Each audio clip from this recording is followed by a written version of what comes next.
என்னோட காதோட ஓட்டை வந்து ரொம்ப பெருசாக இருந்ததுனால நான் வந்து ஏர் லூப் ட்ரீட்மெண்ட் பண்ணியிருந்தேன். அதை பற்றி நிறையா பேர் வீடியோவில் கேட்டிருந்தாங்க. 10 நாளுக்கு அப்புறமா தான் அந்த அக்கா வந்து நம்மளை பிரிக்க வர சொல்லியிருந்தாங்க. இன்னைக்கு வந்து போய் பார்க்கலாம் காது எப்படி இருக்குது அப்படின்னு சொல்லிட்டு கொஞ்சம் பயமாக தான் இருக்குது.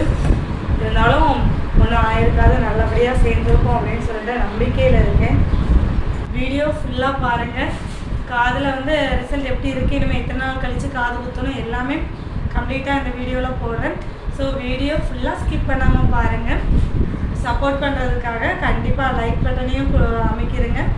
அது மட்டும் இல்லாமல் கொஞ்சம் சப்ஸ்கிரைப் பண்ணிடுங்க. உங்கள் ஃப்ரெண்ட்ஸ் யாருக்காவது காது ஓட்டை பெருசாக இருந்ததுன்னா அவங்களுக்கு இதை ஷேர் பண்ணுங்கள். இந்த மாதிரி ஒரு மெத்தட் இருக்கா, இதை எப்படி பண்ணலாமா அப்படின்னு அவங்களுக்கும் கொஞ்சம் தெரியட்டும். ஸோ அவங்களுக்கு ஷேர் பண்ணுங்கள்.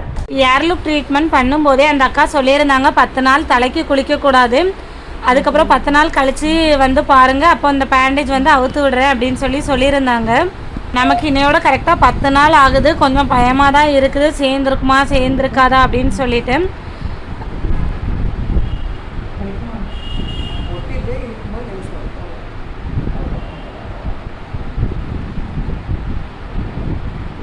பேண்டேஜ் ரிமூவ் பண்ணும்போது வலிக்கும், உள்ளேனா புண்ணாக தான் ஆகும்னு சொல்லுவாங்க. ஸோ புண்ணாகி ரொம்ப வலிக்கும்னு நினச்சேன், ஆனால் அந்தளவுக்கு வலிக்கவே இல்லை. ஆனால் கொஞ்சம் லைட்டாக புண்ணு மாதிரி இருந்தோன்னே எனக்கு கொஞ்சம் பயமாக தான் இருந்தது.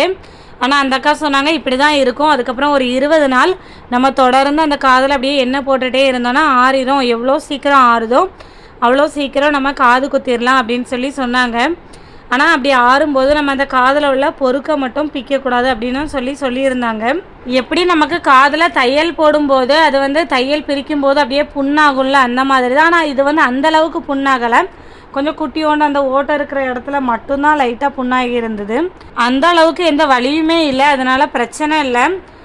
ஒரு 20 நாள் தொடர்ந்து எண்ணெய் போட்டுகிட்டே வந்து ஆறிடும்னு சொல்லியிருக்காங்க. அதே மாதிரி எவ்வளோக்கு எவ்வளோ எண்ணெய் போடுறோமோ அவ்வளோக்கு அவ்வளோ தான் சீக்கிரம் ஆறும் அப்படின்னு சொன்னாங்க. எனக்கு இந்த காதில் கொஞ்சம் பெருசாக தான் இருந்தது, ஆல்ரெடி ஓட்டையும் பெருசாக இருந்தது, அதே மாதிரி கொஞ்சம் லைட்டாக தண்ணி பட்டிருக்குமோ என்னமோ தெரியல. ஆனால் இந்த காதில் கரெக்டாக அந்த ஓட்டையில் மட்டும் கரெக்டாக சேர்ந்துருந்தது, அந்த புண்ணு அதில் மட்டும் வந்திருந்தது. இனி இந்த புண்ணு ஆற நம்ம சதை அப்படியே சேர்ந்துக்கும். நானும் என்னடா ஃபஸ்ட்டே புண்ணாயிட்டே அப்படின்னு சொல்லிட்டு கொஞ்சம் பயப்பட தான் செஞ்சேன். ஆனால் அதுக்கப்புறமா ஆல்ரெடி இது பண்ணவங்ககிட்ட கால் பண்ணி கேட்டேன். அவங்க சொன்னாங்க இந்த மாதிரி தான் புண்ணாகும், அதுக்கப்புறம் இப்போ வரைக்கும் எந்த ப்ராப்ளம் இல்லாமல் இருக்குது, சூப்பராக கம்மலெல்லாம் போட்டு காதெல்லாம் செட் ஆகிட்டு, அதே போல் தழும்பும் கொஞ்சம் நாளில் போயிட்டு அப்படின்னு சொன்னாங்க. ஸோ வந்து நமக்கு இன்னும் ஒரு 2-3 மாதத்தில் எல்லாமே சரியாயிரும் அப்படின்னு சொல்லிட்டு நம்புவோம். ஆனால் இன்னும் ஒரு 20 நாளில் அந்த அக்கா வந்து காது குத்தி கம்மல் போடலாம் அப்படின்னு சொல்லியிருக்காங்க. பாப்பா நமக்கு புண்ணு எவ்வளோ நாளில் ஆறுது அப்படின்னு சொல்லிட்டு. இந்த வீடியோவோட ஃபுல் அப்டேட் வேணும் அப்படின்னு சொன்னால் கீழே கமெண்ட் பண்ணுங்கள். மறக்காமல் சப்ஸ்கிரைப் பண்ணிடுங்க. அப்படியே உங்கள் ஃப்ரெண்ட் யாராவது ஏர் லூப் ட்ரீட்மெண்ட் பண்ணணும் அப்படின்னு சொன்னாங்கன்னா அவங்களுக்கு இந்த வீடியோவையும் நீங்கள் யாராவது ஏர் லூப் ட்ரீட்மெண்ட் பண்ணீங்கன்னா உங்களுக்கு எப்படி இருந்து அப்படின்னு சொல்லி கீழே கமெண்ட் பண்ணுங்கள். பாய் காய்ஸ், தேங்க்யூ ஃபார் வாட்சிங்.